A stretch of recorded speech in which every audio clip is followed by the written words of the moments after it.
ফজরের নামাজে পর আল্লাহর নবী বললেন আইনা আলী ইবনে আবি তালিব রাদিয়াল্লাহু, আবু তালেবের ছেলে আলী কই রাদিয়াল্লাহু আনহু? হুজুর উনি চোখে দেখতে পাচ্ছে না, খেমায় শুয়ে আছে। আল্লাহ নবী ডাক দিয়ে দিলেন আমার আলীকে ডেকে দাও। আল্লাহ রাসূলের জামাতা হযরত আলী রাদিয়াল্লাহু তাআলা আনহু আল্লাহ নবীর কাছে দেখি দাঁড়িয়ে গেলেন, আল্লাহ নবীর সামনে চলে গেলেন, আল্লাহ নবীর পাশেতে দাঁড়িয়ে গেলেন, আল্লাহ নবী জান্নাতখানা আগিয়ে দিয়ে ইয়া রাসূলুল্লাহ হাবিবাল্লাহ, ইয়া রাসূলুল্লাহ হাবিবাল্লাহ সাল্লাল্লাহু আলাইহি ওয়াসাল্লাম, আল্লাহ পাকের নবী হুজুর আপনি মাফ করুন, গুনাহটা ক্ষমা করুন, হুজুর আমি খায়বারে লড়তে পারবো না, হুজুর আমি চোখেতে দেখতে পাই না, হুজুর আমি চোখেতে দেখতে পাই না। আল্লাহ নবী নূরের মুখ মুবারক থেকে একটু লালা শরীফ নিয়ে দুটো চোখে লাগিয়ে দিয়ে দুটো চোখে বলিয়ে দিয়ে হযরত আলী রাদিয়াল্লাহু তাআলা আনহুর চোখ দুটো ভালো হয়ে গেল। জোরে বলুন সুবহান, আর একটু জোরে বলুন সুবহান। ও জওয়ান কিতাবের মধ্যে পাওয়া যায় আল্লাহ রাসূলের জামাতা হযরত আলী রাদিয়াল্লাহু তাআলা আনহু উনি যখন জন্মগ্রহণ করেছিলেন হযরত আলী কাঁদেন, হযরত আলী নড়েন, চোখ দুটো খুলে দেখে না, সবাই বলে কানা ছেলে, সবাই বলে অন্ধ ছেলে। আল্লাহ নবী টুকটুক করে কাছে চলে গেলেন, আল্লাহ নবী টুকটুক করে পাশে গিয়ে কাছেতে দাঁড়িয়ে গিয়ে আল্লাহ নবী দুই চোখে দিয়ে একটু লালা শরীর লাগিয়ে দিয়ে আল্লাহ পাকের হুকুমে হযরত আলী রাদিয়াল্লাহু তাআলা আনহু চোখ দুটো খুলে দেখেছেন, অন্য কিছু দেখে না, অন্য কিছু দেখে না। সর্বপ্রথম আল্লাহ নবীর নূরের চাঁদ মুখটা দেখেছিলেন। জোরে বলুন সুবহান, আর একটু জোরে বলুন সুবহান। সবচেয়ে অন্ধ ছেলে নবী পাক কাছে গিয়ে একটু লালা শরীফ নিয়ে দুটো চোখে লাগিয়েছে, আল্লাহ হুজুরের চোখ ভালো করে দিয়েছেন। এই সর্বপ্রথম চোখ খুলে দেখেছেন আল্লাহ পাক, যেটা ওনাকে দেখিয়েছেন আমার নবী পাকের নূরের চাঁদ মুখ দেখেছেন। জোরে বললেন আলহামদুলিল্লাহ। সেই হযরত আলী, কষ্ট হয় আপনাদের, ঘুরিয়ে দেন ওটা বাইরে দেন, আমি কষ্ট দেব না আপনাদের, ঘুরিয়ে দেন, সাউন্ড কমানো যাবে না, বক্সটা ঘুরিয়ে দেন এর বাইরে দিকে, ওটা ওটা যে এখানে হাত দেওয়া যাবে না, ঘুরিয়ে দেন তো দিকে, ঘুরিয়ে দেন, আরো ঘোরা, যে এটা এদিকে এনে ঘোরা, এদিকে পিছনে। যুবক ভাইগুলো কিছু কাজের না, কিছুই বোঝে না ছেলে, যে ঘুরিয়ে দেন এই দিকে না।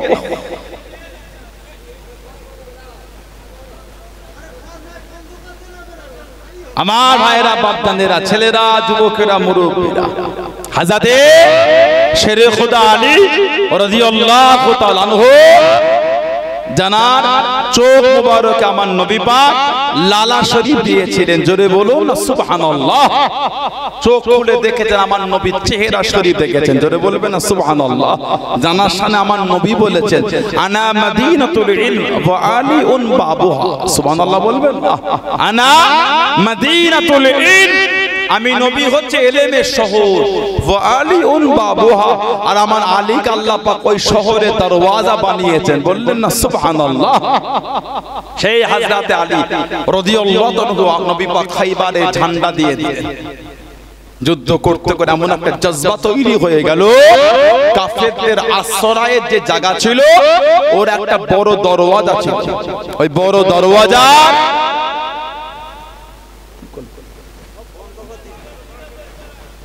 সব দরওয়াজা, আচ্ছা আচ্ছা আচ্ছা, সব দরওয়াজা, ওই বড় দরওয়াজার খিল হযরত আলী রাদিয়াল্লাহু আনহু নিজে হাতে করে টেনে খুলে ফেলেছে। কিতাবে এসেছে যার ওজন ছিল 100 মণ, 4000 কেজি। জোরে বলো, জোরে বলা যাবে না। এই 4000 কেজি ওজন উনি হাতে করে নিয়ে ঢাল করে যুদ্ধ করেছে। খাইবার বিজয় হলে এই 4000 কেজির ওই ঢালটা যখন ফেলেছেন 80 হাত দূরে ছিটকে গিয়ে পড়েছে। ওই খাইবার কাফেররা বলেছেন এটা আমরা আপনাদের সাথে একটু আলোচনা করতে চাই, একজনকে পাঠান। নবী বলে কাকে পাঠাবো? তখন বলেছিলেন হযরতে আবু লুবাবা রাদিয়াল্লাহু তাআলা। নবী ওনাকে পাঠালেন, আলোচনা করলেন। আসার সময় বললেন যদি আমরা আপনাদের নবীর হাতে স্যালেন্ডার না হয় তাহলে আমাদের উপর কি আলোচনা হলো।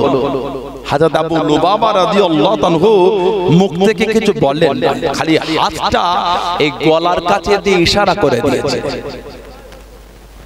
গলার কাছে ইশারা করে আহা যে দেখিয়ে দিলেন তোমাদের আর রাখা হবে না। এই ইশারা করার সাথে সাথে ওনার গোটা শরীরটা কম্পিত শুরু হয়ে গেল। আহা, আমি নবী পাকের গোপনীয় কথাটা এদের বলে দিলাম, আমি নবী পাকের গোপনীয় আলোচনাটা এদের শুনিয়ে দিলাম। আর নবী দরবারে গেলেন, ওখান থেকে সিধা চলে গেলেন নবাবী শরীফের সামনে। নবাবী শরীফের কাছে গিয়ে উনি খুঁটিতে নিজের হাতটাকে লোহার শিকল দিয়ে বেঁধে রাখলেন আর বললেন আল্লাহ পাক যতক্ষণ আমাকে মাফ না করবে আমি নিজেকে আজাদ করব না। আমার নবী বলেছিলেন আমার আবু লুবাবা যদি আমার কাছে আসতো আমি ওর হয়ে আল্লাহ পাকের দরবারে মাফ চেয়ে নিতাম। তবে ও যখন নিজেই আল্লাহ পাকের কাছে বিচার চেয়েছেন আমি নবী আর কি আল্লাহ পাকের দরবার থেকে ফয়সালা হবে। সবাই বলো বন্ধ করো, বন্ধ করো।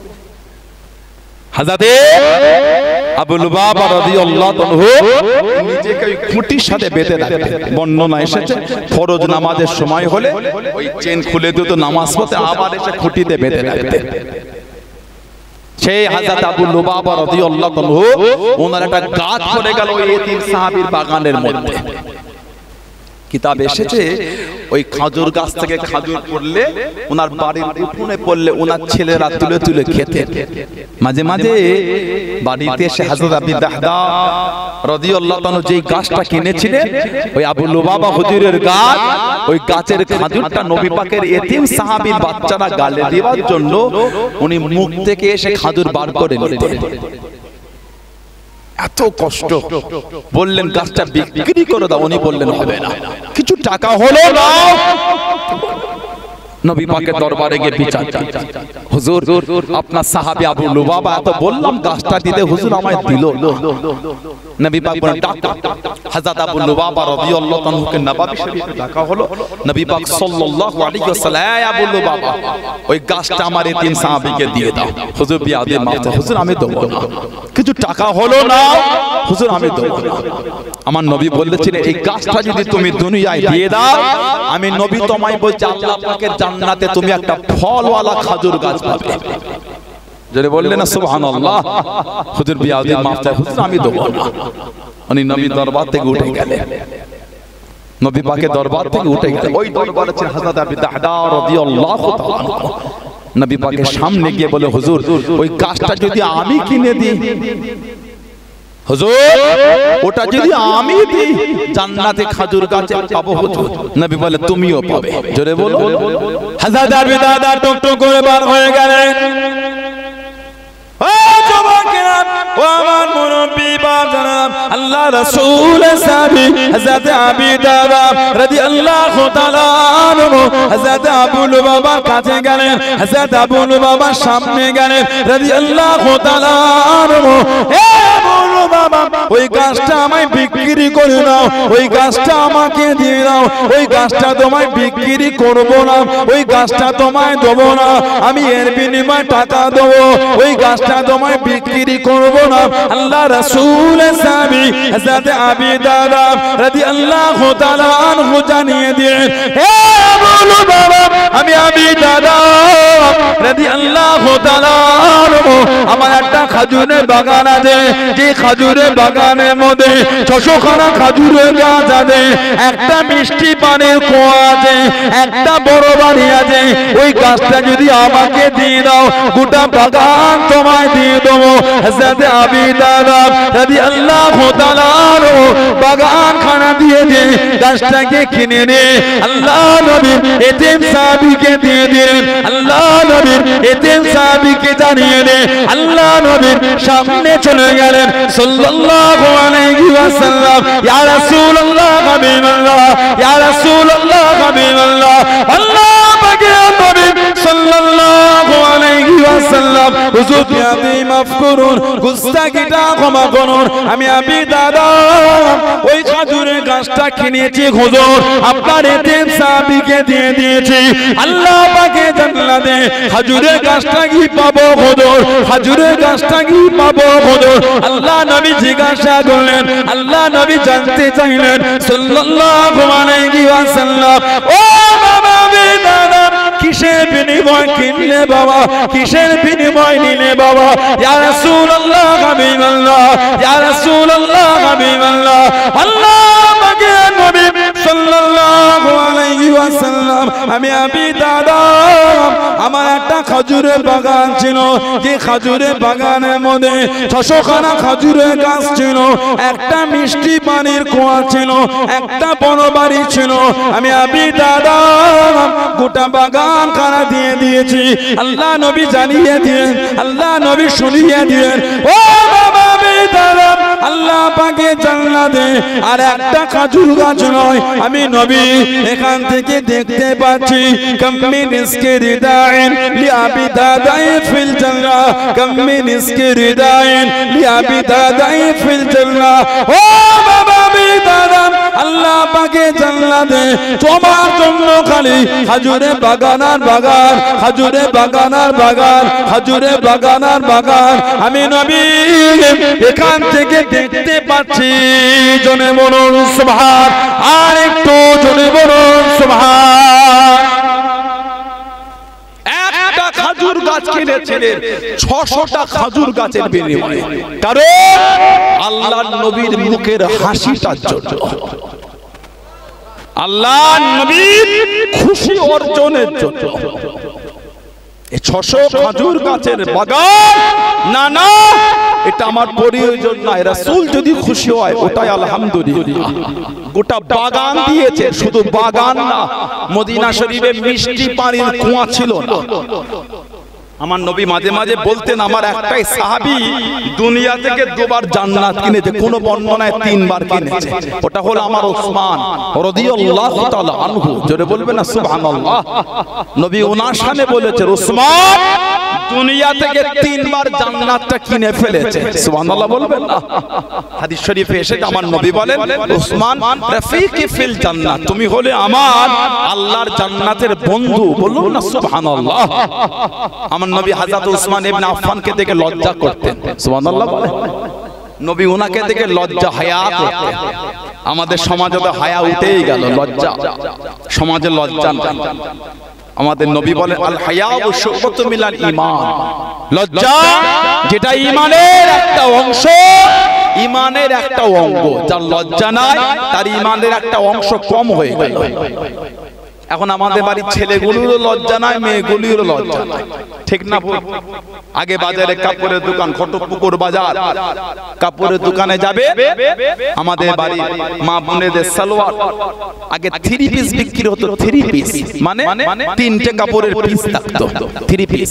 একটা হলো জামা, একটা হলো পাজামা, আর একটা ওড়না, আর একটা ওড়না। এখন 3 পিস কমে গিয়ে এখন হয়েছে 2 পিস, মানে এখন আর ওড়না লাগছে না। নাউজুবিল্লাহ বলে, ওড়না আর পাওয়া যাচ্ছে না, আস্তাগফিরুল্লাহ বলে। যদিও বিক্রি হয় ওটা সুতোর মতন জড়া, লাদো পাতা। কথা বলে না, একটু হ্যাঁ গো, নাউজুবিল্লাহ বলে। জোরে বললেন না নাউজুবিল্লাহ, লা হাওলা ওয়ালা কুওয়াতা ইল্লা বিল্লাহ।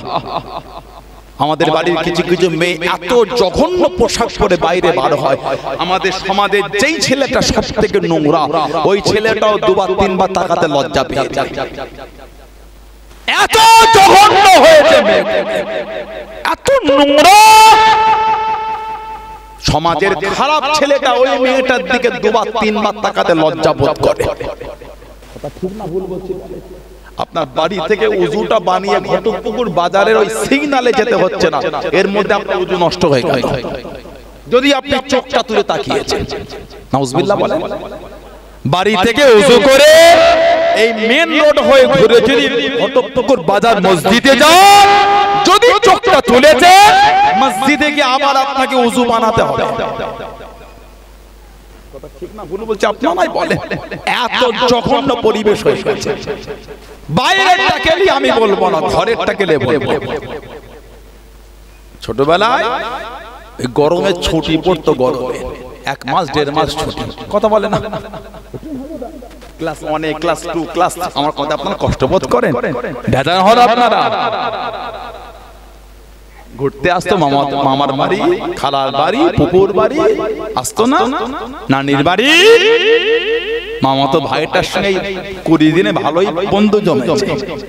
ও ক্লাস পরে, এ ক্লাস করে পরে, ক্লাস খুলেছে স্কুল, আর 2-4 দিন পরে যাবো, যতদিন স্কুল থেকে ঘুরে আসে। আজকে এই দুজন মিলে স্কুলে গিয়েছে, একজন ওই স্কুলের ছাত্র, একজন অন্য স্কুলের। টিচার বলে, আবার কাকে দল বেঁধে আনলি রে তুই? স্যার এটা আমার খালাতো ভাই। ও আচ্ছা আচ্ছা, আপনাকে পড়া ধরবে না, পারলে 2-4 গা উত্তম মধ্যম দেবে, কিন্তু খালাতো ভাইটাকে দেবে না। কেন? ও স্কুলের ছাত্র না, ঠিক না ভুল বলছি?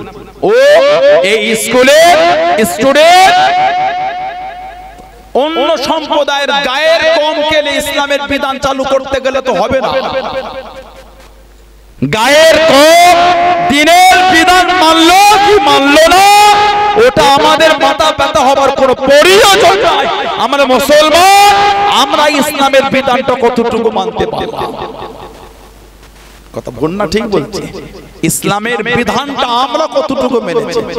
আজান হলে গায়ের কমের উপর হুকুম হয়ে গেল না নামাজে আসো, ইসলাম সম্প্রদায়কে মাননেওয়ালার উপর হুকুম হলো মসজিদে আসো। কথা ঠিক না ভুল বলছি? ইসলাম মাননেওয়ালাদের উপর হুকুম নামাজ আদায় করো। মুসলমান ঘরের মেয়েগুলি এত জঘন্য হয়েছে, লা হাওলা ওয়ালা কুওয়াতা ইল্লা বিল্লাহ। এখন আবার নতুন করে বোরকার প্রচলন খুব হয়েছে। আপনাদের এলাকায় বোরকা খুব চলে না? একটু হ্যাঁ বলতেন। তবে এমন বোরকা বার হয়েছে, ওইগুলো পরা হচ্ছে হারাম। ওলামা হযরতরা আছেন, যদি ভুল বলি বলবেন, আমি অন্যায় স্বীকার করে নেব। আমার মতে অন্যায় স্বীকার করতে দ্বিধাবোধ আমার কিছু নাই। ভুল বললে আমি অন্যায় স্বীকার করব, ঠিক যদি বলি ভালো হয়। বর্তমান কিছু বোরকা বাজারে বিক্রি হয়, ওগুলো পরা হচ্ছে হারাম, শরীয়তে হারাম। ওগুলো এত কারুকার্য করা আছে, যুবকদের আকৃষ্ট বেশি করবে। নাউজুবিল্লাহ, আস্তাগফিরুল্লাহ বলে। কিছু বোরকা বার হয়েছে যেগুলো মেয়েদের গায়ের সঙ্গে সেঁটে গেছে। এই টাইট ফিটিং বোরকাটা আল্লাহ শরীয়তে পরা হচ্ছে হারাম। কিছু বুঝতে পেরেছেন? মেয়েদের জন্য আল্লাহ পর্দা দিয়েছে শরীরের অঙ্গর হেফাজতের জন্য। শরীরের অঙ্গ হেফাজতের জন্য হলো পর্দা। আর এখন পর্দা এত বোরকাটা টাইট শরীরের সঙ্গে মিলে গিয়েছে, এ তো অঙ্গ আরো বেশি বুঝে যাচ্ছে। নাউজুবিল্লাহ বলেন, আস্তাগফিরুল্লাহ বললেন না। এই বোরকাটা পরা শরীয়তের বিধানে হচ্ছে হারাম। আল্লাহ আমাদের বাড়ির মা বোনগুলিকে গুলো বোঝার তৌফিক দান করে, বলেন আমিন। জোরে হলো না? আমাদের বাড়ি কিছু কিছু যুবক ছেলে এমন প্যান্ট পরেছে, ও বসে ইস্তেঞ্জা করতে পারছে, দাঁড়িয়েই পেচ্ছাপ করছে। পানি নেওয়া অনেক পরের কথা, বসতে পারে না পানি নেবে, কথা বলে না। কিছু কিছু ছেলে এত টাইট ফিটিং প্যান্ট পরলো, ছেলেটা বসতে পারে না, দাঁড়িয়ে পেচ্ছাপ করছে। ওই প্যান্টটা ওই যুবকটার জন্য আল্লাহ শরীয়তে পরা হচ্ছে হারাম। কেন? এই যুবকটাই পোশাক পরার জন্য শরীয়তের বিধান মানতে তার বাধা হয়ে যাচ্ছে। কত কিছু বুঝতে না বুঝেন? পানি নেওয়া পরের কথা, ছেলেটা বসতেই পারে না। কিছু কিছু ছেলেকে বলবেন বসতেই বস, খাবি তো, কি হলো বলেন তো? ওরা এত টাইট, হাঁটুটা মরেও যদি চেয়ার টেবিল দান তো হয়েছে। কি বলে এটা আবার কি মাস পড়ে গেল? কথা বলে না। ইংরেজির প্রথম মাস, কঠিন অবস্থা। খালি রাত 11:55 হয়েছে, সব মোবাইল রেডি হয়ে বসে আছে। কত কি লিখেছে, কত কি লিখেছে। এই 20 সেকেন্ড, 19 সেকেন্ড, 18 সেকেন্ড, এই তো 17, এই তো 16, এই তো 15, এই করে করে 5 রেডি হয়ে যায়। আপনি নিউয়ারটা লিখে পাবেন, লিখে যেই হয়ে গেল 0, 12টা ক্লিক করে চলে গেল মেসেজ, হ্যাপি নিউ ইয়ার 2025। কথা বলে না? নাউজুবিল্লাহ বলে। এদের মাথার কাজ করে, রাস্তা ঘাটে মোড়ে খালি বক্স লাগা। গরমে এত ঘেরা লোক বসতে চায় না, ফাঁকা মাঠে গেঞ্জি পরে দেখে খালি লাভ ভাবছে, কথা বলে না, আস্তাগফিরুল্লাহ বলে কেন বলেন তো? ও অন্য ঘরে আছে। আজকে যখন আমি বর্ডার থেকে পার হয়ে আসছি দেখলাম কিছু কিছু মেট্রো সকালের দিকে যাচ্ছে, কিছু কিছু ছেড়ে দিকে খালি গায়ে গেঞ্জিটাও। আপনারা সন্ধ্যার পরে কত পুকুর বাজারে দাঁড়াবেন, মিলিয়ে নেবেন কালকে সত্য না মিথ্যা। কিছু কিছু মেট্রো যায় ওই বক্স বাঁধা আর ওই নীল লাইট থাকে, আর কিছু কিছু যুবককে দেখে গায়ে গেঞ্জিটা খুলে খালি ঘোরাচ্ছে, মানে ও আর এখানে নাই, ও অন্য জায়গায় চলে গেছে, এত রঙিন পানি খেয়েছে, ও আর এখানে না। বলুন নাউযুবিল্লাহ, জোরে বলুন আস্তাগফিরুল্লাহ। আমাদের বাড়ির যুব সমাজ ধ্বংস হয়ে যাচ্ছে, কাফের বেদিন বেঈমান মুশরিকদের চক্রান্ত করে কাফের গুলি ধ্বংস হয়ে গেল। বলুন নাউযুবিল্লাহ, জোরে বলুন আস্তাগফিরুল্লাহ। আল্লাহ আমাদের বাড়ির এই ভাইগুলো আল্লাহ মন আল্লাহ নোংরা থেকে ঘুরিয়ে দেয়। বলেন না আমিন, জোরে বলেন আল্লাহুম্মা আমিন, জোরে বলেন আল্লাহুম্মা। লা হাওলা ওয়ালা কুওয়াতা ইল্লা বিল্লাহ। কি শুরু হয়ে গেল? মসজিদ 100 টাকা দিতে গেলে কষ্ট হয়, আর 31st নাইটের নামে ফিস্ট করবে 500 টাকা দিতে যুবকদের কষ্ট হয় না। মাদ্রাসায় 100 টাকা চাঁদা দিলে কষ্ট হয়, আর এই সমস্ত দিনগুলিতে ফিস্ট করার জন্য এরা 500 টাকা দিতে কষ্ট হয়। নাউজুবিল্লাহ বললেন না? হযরতে আবু দাহদা রাদিয়াল্লাহু আনহু নবীকে বলতে, হুজুর 600টা খেজুরের গাছ ছিল, আমি দিয়ে দিয়েছি। জোরে বলবেন না? মদিনা শরীফে মিষ্টি পানির কুয়া ছিল, ওই একটা ছিল, আর একটা ইহুদির কবজায় ছিল বীরে রুমা, বীরে রুমা, যেটা আমার নবী বলেছিলেন কেউ আছো এই বীরে রুমাটা কিনে আজাদ করবে। হযরত উসমান ইবনে আফফান বলে, হুজুর আমি আছি। আমার নবী বললেন, যে বীরে রুমাটা কিনে আজাদ করবে, আমি নবী বলে দিলাম সেজন্য নিজের জান্নাতটা দুনিয়া থেকে কিনে ফেললো। উসমান ইবনে আফফান নবী বলেছেন 3 বার আমার উসমান দুনিয়া থেকে জান্নাতটা 3 বার কিনে ফেলেছে। জোরে বলা গেল না? এত দান করতে, এত দান করতে। আল্লাহ নবীর রফা শরীফে পড়ে, ও জওয়াকেরা, ও আমার মুরব্বি বাবারা, মায়েরা, বোনেরা, বগিরা, হযরত আবু বকর সিদ্দিক রাদিয়াল্লাহু তাআলা আনহুর জামানা শুরু হয়ে গেল, হুজুরের খিলাফত শুরু হয়ে গেল। ও জওয়াকেরা, মদিনা শরীফে খরা হয়ে গেল, মদিনা শরীফে মানুষ খেতে পায় না। হযরত উসমান রাদিয়াল্লাহু তাআলা আনহু এত দান করেছিলেন, এত দান দিয়েছিলেন। আল্লাহ রাসূল সাহাবী, আল্লাহ রাসূল চাচা দোয়াই হযরত আব্দুল্লাহ ইবনে আব্বাস রাদিয়াল্লাহু তাআলা আনহু ওই রাত্রিতে স্বপ্নে দেখেন, ওই রাত্রিতে খ্বাব দেখেন, আল্লাহ নবী সাদা তুর্কি ঘোড়া পিঠে, আল্লাহ নবী সাল্লাল্লাহু আলাইহি ওয়াসাল্লাম টুকটুক করে চেপে চলে যায়, আল্লাহ নবী টুকটুক করে চলে যাচ্ছেন। হযরত আব্দুল্লাহ ইবনে আব্বাস রাদিয়াল্লাহু তাআলা আনহু আল্লাহ নবী সাল্লাল্লাহু আলাইহি ওয়াসাল্লামের কাছেতে দাঁড়িয়ে গেলেন, সামনে দাঁড়িয়ে গেলেন। ইয়া রাসূলুল্লাহ, হাবিবাল্লাহ, ইয়া রাসূলুল্লাহ, হাবিবাল্লাহ, আল্লাহ আমাকে নবী সাল্লাল্লাহু আলাইহি ওয়াসাল্লাম, হুজুর আপনি একটু দাঁড়িয়ে দাঁড়ান, হুজুর আপনি একটু দাঁড়িয়ে দাঁড়ান। আল্লাহ নবী জানিয়ে দিলেন, আল্লাহ নবী শুনিয়ে দিলেন, ও মুসলমান রাদিয়াল্লাহু তাআলা আনহু, আমি নবী সাল্লাল্লাহু আলাইহি ওয়াসাল্লাম আজকে নয় বাবা, আজকে আমার তারা আছে, আজকে আমার জলদি আছে, হুজুর আপনি একটু দাঁড়িয়ে যান। কতদিন আপনাকে দেখি না হুজুর, কতদিন আপনাকে দেখি না হুজুর, আপনার সাথে দুটো কথা বলি, হুজুর আপনি একটু দাঁড়িয়ে যান। ও যুবকেরা, ও আমার মুরব্বি বাবারা, আল্লাহ নবী জানিয়ে দিলেন, আল্লাহ নবী শুনিয়ে দিলেন, ও বাবা উসমান, ও বাবা আব্দুল্লাহ ইবনে আব্বাস রাদিয়াল্লাহু তাআলা আনহু, আমার উসমান আল্লাহ দ্বীনের জন্য এত দান করেছে, এত দান দিয়েছে, আল্লাহ রাব্বুল আলামিন এত খুশি হয়ে গিয়েছে, এতটা রাজি হয়ে গিয়েছে। আল্লাহ রাব্বুল আলামিন আমার উসমানের জন্য আল্লাহ পাকে জান্নাতে ওলিমার ব্যবস্থা করেছে বাবা, ওলিমার ব্যবস্থা করেছে বাবা। আমি নবী আমার উসমানের ওলিমা আল্লাহ জান্নাতে হাজির দিতে যাচ্ছি। জোরে বলা যাবে না? আমার উসমান রাদিয়াল্লাহু তাআলা এত দান করেছে, আল্লাহ তো খুশি হয়ে গেছে, জান্নাতে আমার উসমানের ওলিমার ব্যবস্থা আল্লাহ করেছে। আমি নবী আমার উসমান ইবনে আফফান রাদিয়াল্লাহু তাআলা ওর ওলিমায় আল্লাহ পাকে জান্নাতে একটু হাজির দিতে যাচ্ছে। বললেন আলহামদুলিল্লাহ। একটাই সাহাবাদের চিন্তা, আল্লাহ আল্লাহর রাসূল কাতে খুশি, আল্লাহ আল্লাহর রাসূল কাতে রাজি। আল্লাহ আমাদের কবুল করে, আল্লাহ আমাদের করে সেই পথের পথিক করে, বলুন আমিন। জোরে বলেন আমিন, জোরে বলেন। মুসলমান হালালে খুশি হচ্ছে না, মুসলমান এখন হারামের দিকে ধাবিত হচ্ছে। অল্প পয়সা আমাদের মন আর মানছে না। ও এত টাকা করলো, ওর ইনকাম সোর্স অফ ইনকামটা দেখছে, খুঁজে খুঁজে দেখলাম ও সুদের সাথে জড়িয়েছে। সুদের সাথে চাচার মুখে দাঁড়িয়ে রইলো, মাথায় টুপি হলো, নামাজও পড়ে, গোপনে গোপনে সুদও করে। ওটা নেবেন আপনি? শুরু হয়ে গেছে। সেদিন একটা মৌলভী সাহেব ফতোয়া দিল, বলে আমাদের করা যেটা দেয় ওটা সুদ না, ওটা খুশি করে ব্যাংক করা দিচ্ছে। ব্যাংকের লস হলে খুশি করে কাটলে খুশি হবে তো? কথা বলেন।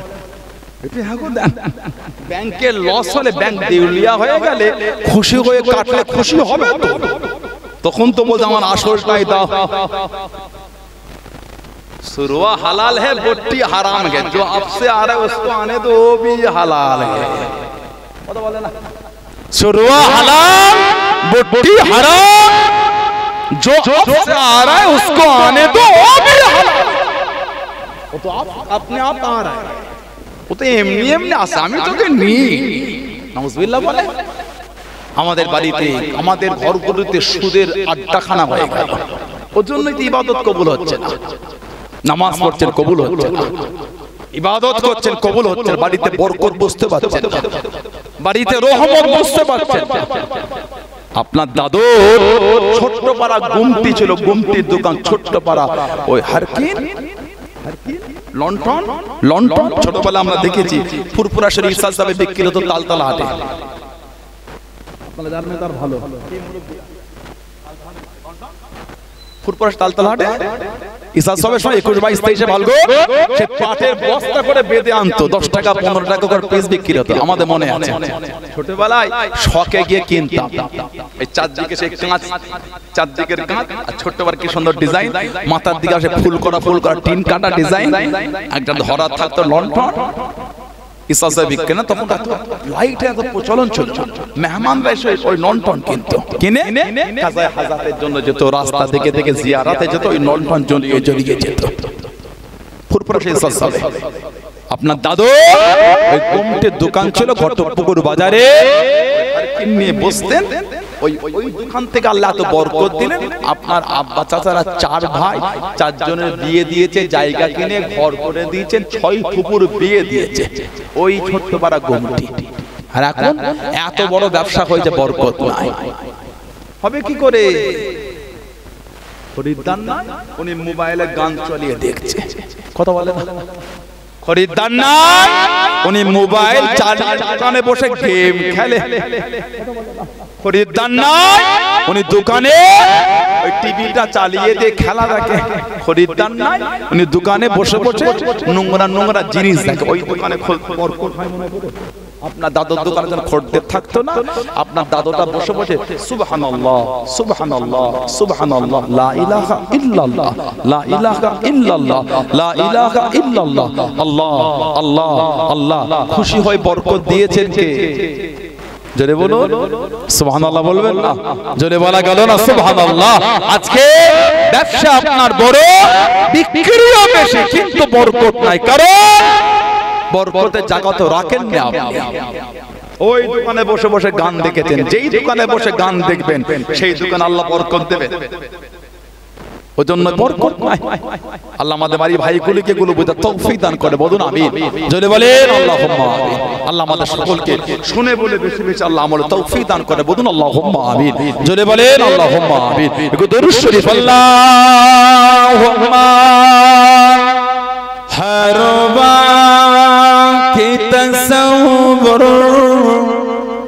मैं मदीने की गली हो हरवा की तस्वुर मैं मदीने की गली हो रोया दे मोहम्मदों कि मेरे दिल में बसी हो रोया दे मोहम्मदों कि मेरे दिल में बसी हो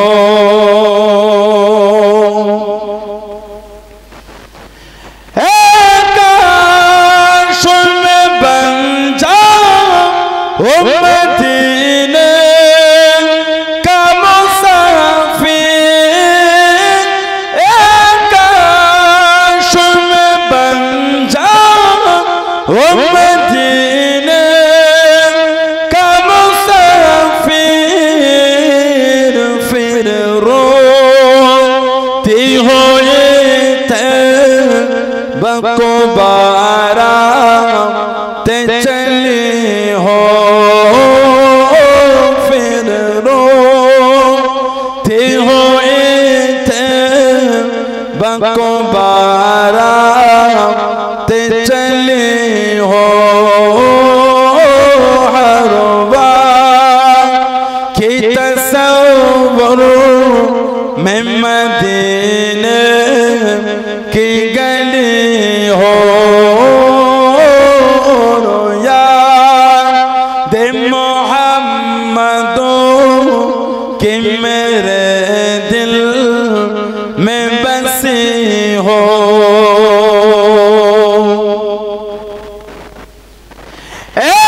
काश मदीने में मुझे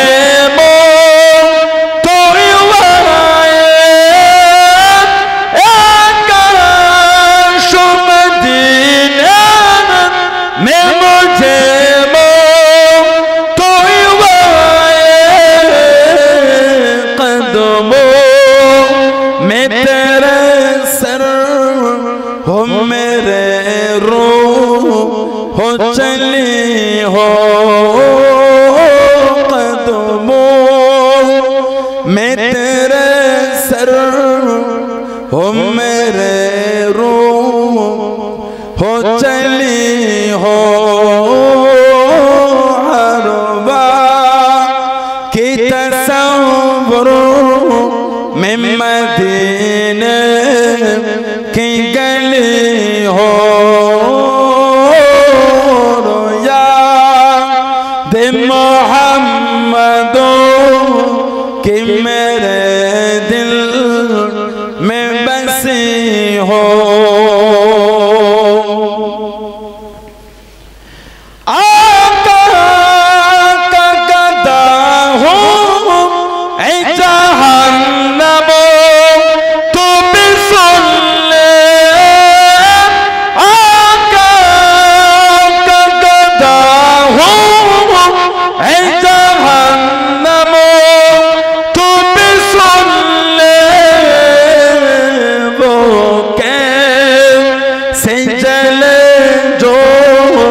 के